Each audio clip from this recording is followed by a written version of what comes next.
Welcome, everyone, to another edition of Stepping Up to the Plate. I'm your host, Michael Vega. So glad you could join us here, and happy to be joined on the dais by my main man, Al Prizzuti, and so much to discuss here with the passing of the Major League Baseball trading deadline. And my main man was shaking his head here because the Red Sox, like most of the Red Sox nation, probably a little bit in disgust in the fact that the Red Sox, amidst all these movings and comings and goings and teams adding, making big trades, the Sox did virtually nothing. Winding up with, they jettisoned Kike Hernandez, traded him for a pair of minor league arms, and then they wound up dealing a minor leaguer arm to the Brewers for Luis Uriah, who is a minor league infielder. So I don't know that he's the answer for what the Red Sox need right now, but it's clear that they need some help with the rotation. They're getting some better performances out of guys like James Paxton, Brian Bello, who had a great performance in the win 6-4, I think it was, at Seattle. Pivetta pitched a good game. He struck out 10, and they Pivetta did have a great game too. Hit. Yes, yeah. And they couldn't hit. I mean, he had two mistakes to the same guy. Cal Raleigh, who just hit two bombs again off of Pivetta in the previous game. So, but I think Chaim Bloom wants us to believe and see what he sees, which is a team that's on the come, a team that has a lot of prospects that are coming up, a team that has guys on the injured list that are coming off. And how does that project, Al, in your mind? Does this make a team a contender all of a sudden? Well, I don't think that they're a championship team, for one. Now, whether they can make the wild card, I did listen to Chaim Bloom, though, and in fairness to him, he said I think people should really listen to what he said. It's not that they didn't want to do things, but they couldn't get the value that would add to this team for what the other team wanted. Right. So the Red Sox had placed Paxton at a very high position, so people wouldn't go after him unless they offered something really good. Right. So that aside, he said, look, we were out there. We knew what we needed. He said, but you don't make a trade just to make a trade. No. He said, so if I didn't think that I could add to this team that I currently have without subtracting a player or two, then I'm not going to do that. And I, in fairness to him, it might not have been there in today's kind of market with the way these guys make. So what he did say, though, he thought Urias would play at the big league level, which, I looked at his record. The guy's hitting 143 right now. Yeah. He did have a big year. He's got a little power. A little power. He's hit 60-something home but runs. But he had a dip in that. He has. Year. So I don't think that's what they need. You got Trevor Story hopefully coming back, who could add a lot of muscle to this team. Right. You've got Sale, who's a big question mark in everybody's mind. But if he's a 2 or a 3. He'll be fine. Stabilize the rotation. Yeah, then I think they're okay there. I don't believe they have enough at the back end of their. Well, you have Tanner Houck and Garrett Whitlock both, looking to start their rehab assignments. But you don't know what you're going to get out of Tanner Houck. But I'm talking about back end. I mean, you got what's his name there? Kenley Jansen. You're talking about? Kenley Jansen. So they're only. Real stopper in the. Well, John Schreiber is a pretty decent kid. But he's not a classic stopper in the sense. Now Jenkins can be. Yeah. okay? Jansen, you mean? Jansen, he can be, but what I'm talking about is a guy who comes in and more often than not can strike out guys. Because Well- you come in with runners on base and you give up a hit. Isn't it's that over. Pivetta? Well, Pivetta, yeah, but Pivetta's not an over. He has been a strikeout pitcher, but he's not an overpowering pitcher. When you need to get a strikeout with runners on second base, Wow, he showed me a lot, 10 strikeouts against the Mariners. yeah, he's a strikeout pitcher, but he's not showed a a lot. stopper. What he showed me was more command, location, ability to get a wipeout pitch over. What he is, though, is a 4 or 5 inning reliever. He's a big, long reliever. Yeah. Yeah. He's also, I think, a sub starter if they needed a starter because of either somebody going down or a rotation issue or whatever. Yeah. But he's not the closer. And you need somebody to be an 8th inning guy. Okay, that's going to shut people down. And Well, the they thing don't I have it. came away with, with what Chaim Bloom said was that the team was looking primarily, and you put it correctly, that they placed value above all else. Yeah. And the value, the thing that they valued was control, player control. They wanted to get someone with a team-friendly deal that they could absorb at the same time while not giving up anything great in return. So, and there was only one guy out there who fit the bill, who was a pitcher, which would have been great, and it was Aaron Savali. Yeah. I think that the Rays acquired. So the Rays bolstered their pitching staff with a guy that, was under contract through 2025, which would have helped the Red Sox, and I don't know how aggressive were the Red Sox in pursuing him, and were the Rays looking to get I think more they were. out of, the deal. I think they were aggressive in terms of putting out what they thought was value, and other teams were saying it wasn't enough. I think everybody wanted. The Red Sox had 2 guys that I think that they had a chance of leaving. One was Duvall. Yeah. Okay, and I don't think people want him because of where he is in terms of age and whatnot. Right. The other kid was Verdugo. And I think that the Red Sox, in their hearts, believe Verdugo is a valuable player. Right. Okay? And even though he has slumped significantly in the last month or so, the kid is a good outfielder. He's a pretty decent clutch hitter, as he did last night. He hit that home run. Right. And so I think that if people went at him and they weren't getting value, they weren't going to do it. Yeah. And short of that, I mean, Tristan Casas is at least hitting now, okay? And listen to O'Brien now, they got the first baseman for the future. He's an average ball player. Arroyo is a good sub. Devers, you're not going to trade. Story, you're not going to trade. So that leaves you with, Duvall, Verdugo, and they're not going to trade the left fielder. I think Connor Wong, they're not going to trade. No. They're all core elements, I think. So but they don't have I mean, anything. the guys you could have packaged, Duvall, Paxton, I'm not sure if they were going to get Verdugo out of there. They got 3 catches now. They could throw one of those Well, they got to McGuire, a team that needs a Alfaro catcher. is a guy that got sent Right. down. But they got some depth now. They got some pitching coming back. So I don't know. Are you guardedly optimistic about their chances now to qualify for the playoffs as a wild card? You know what? I think they've proven over time. They started out pretty bad, and they've been playing pretty good baseball. I don't think anybody believes that this team can win a championship. What I do think, though, is that they can get to the wild card. They're only, a game or 2 out. Yeah. And 2.5 they've got an games. easier schedule coming up. They got some home games coming up, of which they should. Well, they got the Rangers coming in. Yeah, well, they got Detroit coming in. They got the Rangers. They've got some. The Rangers are just fortified now. They went out. got Evaldi. They got. Well, they also. Well, Evaldi's been a little. I think they put him on the IL. Yeah, but they went out and got Max Scherzer. Well, he's another I mean, one. the Mets were big sellers. Unbelievable. To me, Scherzer is Sale Yeah, on the tail end of a great career, but still but effective. with less injuries than Yeah, Sale. yeah, So I mean, I he's think an still effective effective. pitcher. But so is Justin Verlander. Yeah.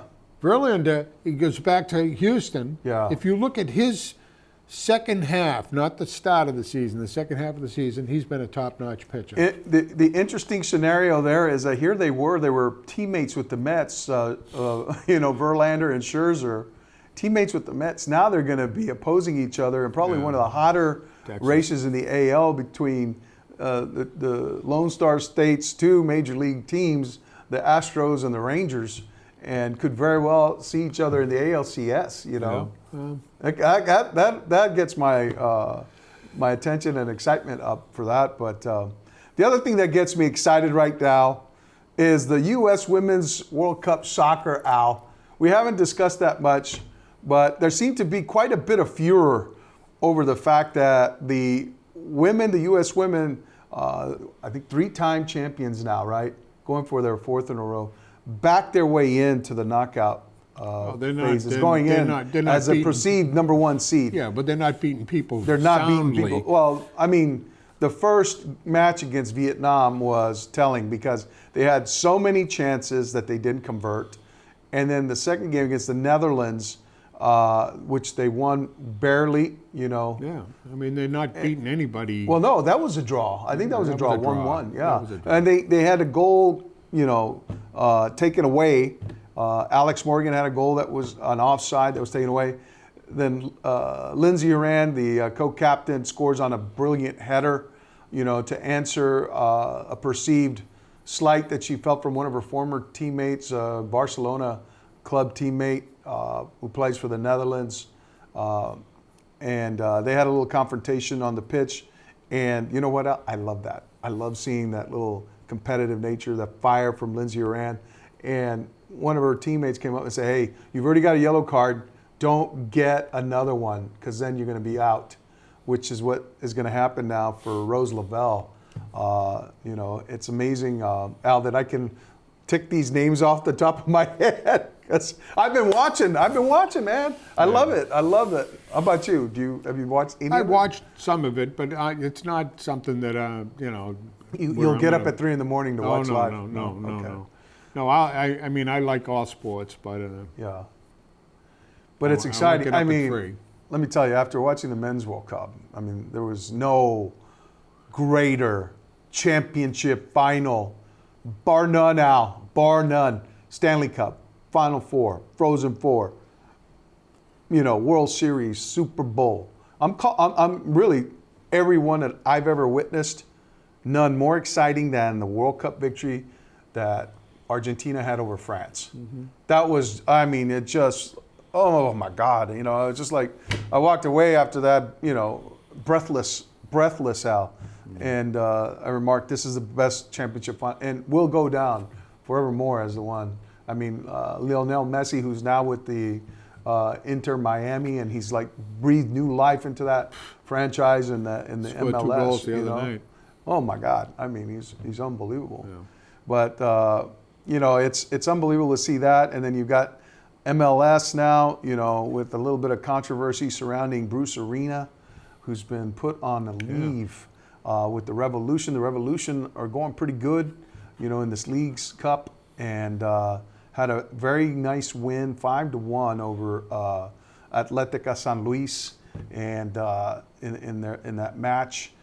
And then Arena goes on paid leave, and so now that casts a cloud of whether or not, probably the winningest coach in MLS history, 71 years old, will be, held into account for alleged workplace misconduct. Until something comes out, we don't know what the situation is. So, again, he's actually been the guy he's the glue for this team. Well, he's always has been.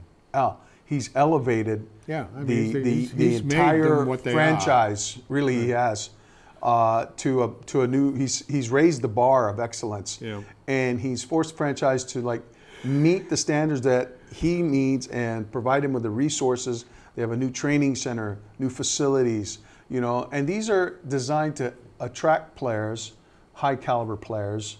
They're spending the money on international type players. they're going out and getting guys who can help them win. Well, you know, the only way soccer is going to become a big sport in this country is for a continued demographic migration. Well, a migration of the Premier League players, Well, I mean, European players. well, but it's got to be a demographic change in this country. I mean, Well, yeah. because if you don't start to infuse some people where soccer is king, so to speak, into our demographic, it's not going to be the football and baseball, football, is still NFL basketball, football, as we know, and kind of segging into NFL, as we're well aware, you know, they're ramping it up here with the training camps all over the country. Well, People all are over getting, you know, yeah. their hopes are, you know, soaring. You know, and we look at what's going on in Foxborough with the Patriots. Everyone has questions about, okay, how effective is this offense going to be? How productive is it going to be with Bill O'Brien as a new offensive coordinator? I don't know if you saw, but what was interesting to me was that the NFL coaches, players, and there were a couple of other people put in who the best quarterbacks were, and Jones came up 23rd out of 30, and which would indicate to me that this kid's got a lot to prove. Right. And, you know, this is his year. If he doesn't prove it this year. I think Aaron Rodgers was barely in the top 10. Well, yeah, I'd take Aaron Rodgers over where this kid is. Well, I mean, you look at the excitement that's the buzz around New York right now, and the Jets. You know, he's a player. Yeah. I mean, but we've never seen Jones as a player, so to speak. I'm talking about a top-notch player. What we've seen you know, is last the hope year, and the, you know, whatever. Well, you know what, Al? We got a glimpse of it his first season in Foxborough. Yeah, well, you know, because they had a system, they had an offensive coordinator who knew what to do. You know, he was working with Josh McDaniels, and he grasped the system as a first-year player. He unseated Cam Newton. He caught fire. I mean, if he and then he couldn't have taken Cam Newton out. And then McDaniels leaves, and now they can't solve who's going to be the coordinator. And they entrust the job to a guy who's never been a coordinator, and they did a terrible disservice to the kid. All right? And he was trying to piece it together weekly. Well, O'Brien's struggling with this offense now. No. Oh, yeah, O'Brien, you listen to the comments of all the guys, they are all excited. From the tight ends, the running backs, the offensive line. They might be excited about it, but it's not functioning yet at practice. Yeah, well, that's what practice is for. Well, we'll hope. That's what practice is for. We'll hope. He might be seeing things and saying, you know what, this isn't what it should be. Okay, well, so then, in Bill O'Brien, if he's smart, you know, kind of tailors the offense to what he has. Well, that's the problem. Is this kid's one-dimensional. If you can't tailor him, he's nothing. Right. He's not a multi-dimensional quarterback. But they don't. He's Brady. They don't in a lot of ways. much behind him. They have the Bailey Zappi. I'm just saying though. But he's a drop-back passer. Yeah. He can't run. No, I don't think they want him to run. No, they don't. But that's why they drafted him. But I'm telling you, if he doesn't prove to be a player that can make players better, he's not. Well, yeah, but I thought he operated the offense that first year. I think with great command. I thought. I wouldn't use the word great command. I think he showed promise his first year. Fell off the table. I like some of the decisions he made. Yeah, but he fell off the table. He fell off the table because he had no help. Well, why didn't the other kid fall off the table when he went in? He did. He didn't. Yes, he did. He didn't. They took him out. Who? Zeppi, whatever his name is, the back. He played a couple of games where he made everybody look good. He caught fire. Yeah. Well, he never saw Jones catch fire with anybody. Well, you know. And Jones was nursing, I think, some injuries. Well, and then they pulled him out of I think, was it the game against the Lions or something there, or the Bears? Yeah. They took him out after 3 series. And all I'm saying about him is he could become. He's not now. Right. And even to think that he could be, that the Patriots got the right guy at quarterback is a big question mark. Sure. And you know what? I'll give you that. I still believe that he has an upside. We haven't seen it yet. I hope so. We haven't really seen it yet. I hope it hasn't been sustained. Yeah. And that's, I think, what you're looking for, right? I'm looking for, I want to see this kid take what he has and make those players better.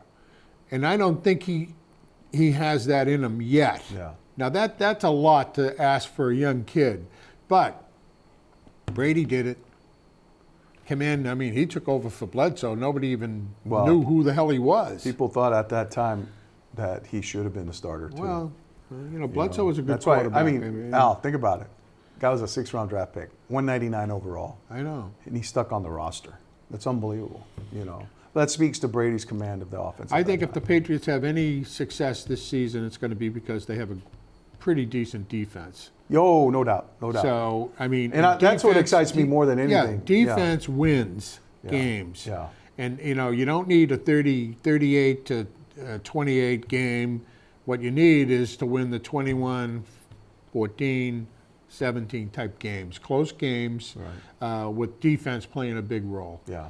And they have a better defense, and they have a great coach. I still think Belichick is as Shaughnessy said, a decent coach. But we'll see. I think there's a big question mark out of that. I think the Bruins are, again, in the time we have, yes. Bruins could be the first team in NHL history to win more games than ever and then not make the playoffs. I mean, they've lost Bergeron. They're probably going to lose Krejci. They've lost Taylor Hall. They've lost Bertucci. They've lost Hathaway. Orlov. They've lost Connor Clifton. Hathaway. They've lost Brett Hathaway. So when you look at that, there's 7 guys that were on that team that are all pretty decent players. I mean, Hathaway and Bertucci, Bruins-style players. Taylor Hall, clearly a Bruins-style player. So I think we're going to rue that one. who steps up and makes this team? Oh, no, they signed Swayman yesterday to a 1-year, And $3. And Frederick, too. So they both won their salary arbitration cases. Well, yeah, but not what they want. There was No, salary arbitration is interesting because they go in and say they want $4 million. They were met halfway, Yeah, basically. a little more than halfway. They each got a bump. I think the Swayman thing, we're only signing them for 1 year, though. Right. I think the Swayman thing says that the Bruins are still looking to say, is Bushi ready? Is Linus the guy of last year or the guy 2 years ago? Right. So that there's a question mark there. Okay. I like Frederick because he's a Bruin. He's a tough kid. Do you think they make it? They pull the trigger at the trade deadline I think they could trade Linus because and bring in like a true number they one need center. they need a center because if you look at it right now, they got Pavel Zacher and they got Charlie Coyle.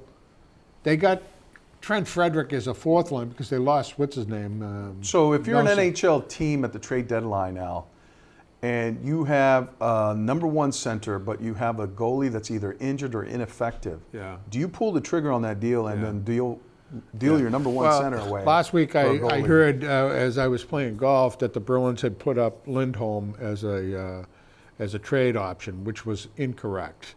They're looking at the other kid named Lindholm, who's a center, incidentally, that they're trying to get. Yeah. It's not Hampus. Yeah, so no. it's amazing how people they hear a name and they just figure Yeah, it. they think it's But- that's your number 1 defensive pairing. But don't if wanna you break look that. at who's going to be the captain of this team, my guess is Good it's going to question, be Al. McAvoy. Ooh. I think Marchand will be the alternate, maybe. It might be just the alternate opposite. with Pasternak.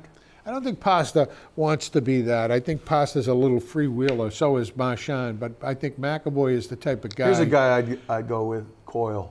Well, I think Coyle would be a good alternate too. I like Charlie Coyle. I like the way he presents himself as well. But I think what you need on this team, though, is somebody who's also, Got some snarl. and I think McAvoy's got it, and I think so does Marchand. Yeah. And so I wouldn't be Marchand could surprised be an if- alternate too. I wouldn't be surprised if either one of them became the captain and the other one the alternate, Well, vice versa. do you think they defer to Marchand and his veteran leadership? What I And think- I think they make him the captain, McAvoy, and then maybe Coyle. Here's the only problem. I think Marchand everybody likes him on the team because he's a funny kid. He's kind of a rousing type of guy. But I think that is a detriment to a guy who wants to be captain. I think a captain is the type of guy like McAvoy who might, at the end of the first period, say, we play like we played this period, we're going to lose. Yeah.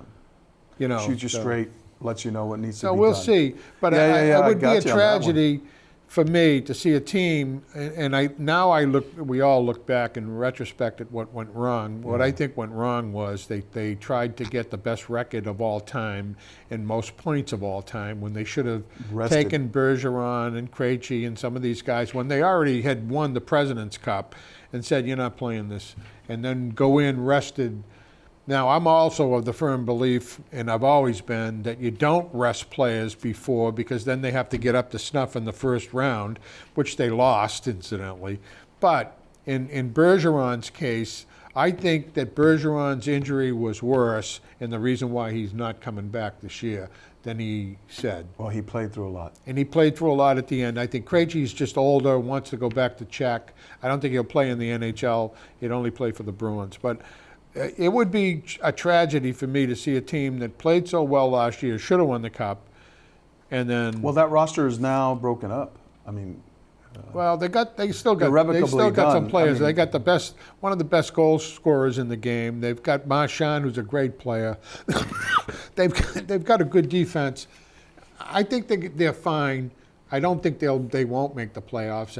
I don't think they'll come in first in the division, or maybe they will first or second. But as long as they get in that top 8, anything can happen. Look what happened with Florida. And then trades. Well, I mean, to segue to the Red Sox here now, going back MLB playoffs. Why can't the Red Sox do that? Yeah, well, use the same playbook that the Florida Panthers did. Well, they can. But the problem with the Red Sox is really what the Panthers did was they went out and got Tkachuk. Tkachuk is a great player. Yeah. The Red Sox have no great players. Good point, Al. Good point. So, anyways, we'll see. Now, on the other problem, I mean, the Celtics, they just let Champagne go, incidentally. I'm not broken up by that. Well, he was out in Vegas. The interesting thing about this kid, though. Champagne, yeah. Well, I call him Champagne. I like Champagne anyways. But he scored 17, 18 points a game in the summer league. Yeah. He also, when they got him from summer league players, Toronto, but he also had 18 points, 20 points a game with Toronto. The kid can score. He was always a shooter. Yeah. And I'm not so sure that this team has the shooters that they need anymore. I'm thinking maybe they do. I think White is the best of the players. White's a good shooter. He's a good shooter. Brogdon can shoot it. He was a good scorer off the bench. Peyton Pritchard can get hot. Yeah, but they don't play him. Well, he's going to get more minutes. He better play more. He'll play more minutes. Either that now. or get rid of him. I mean, there's a kid that I think people want. And then you got to remember, they got like a guy like Kristaps Porzingis, who's an offensive, dynamo. I mean, he's going to be pretty good. Yeah. And then Jaylen Brown and Jason Tatum. Well, giving Jaylen Brown $304 million over 5 years is what are you going to? I'd say Jason Tatum now is going to be looking for 10 years and $800 billion. He's going to know what they'll do. He's going to go play the Mega Millions. Yeah, I'm going to play the Mega Millions, and we'll be making as much as him. Did anybody hit last night? No, 1.25 billion now as we speak. Yeah. Let's put it. Let's you and I put in for a corporation bet on that. What's the first thing you do? Our odds go down. What's the first thing you'll do before you disappear? Yeah, right, exactly. At any rate, we can dream, Al. We can dream. Yep. And it'll be interesting to see what all transpires here as we begin the second half of the Major League Baseball season and the start now if we get into fall. Well, they won that game last night. The Red Sox won that game, they did. and they won it with relief pitching at the end. Yeah, which is good. Yeah. Which is a good sign. The other kid's a good pitcher, though. He's a star. Yeah, he is. He's going to be a star. He's going to be their number one in a couple of years. No doubt. Maybe next year. The cornerstone piece. Well, anyway, that does it for us here on Stepping Up to the Plate. I want to thank you all for joining us and spending your time. We look forward to having you with us next time here on Stepping Up to the Plate. Thanks, everyone. We'll see you then. Bye-bye.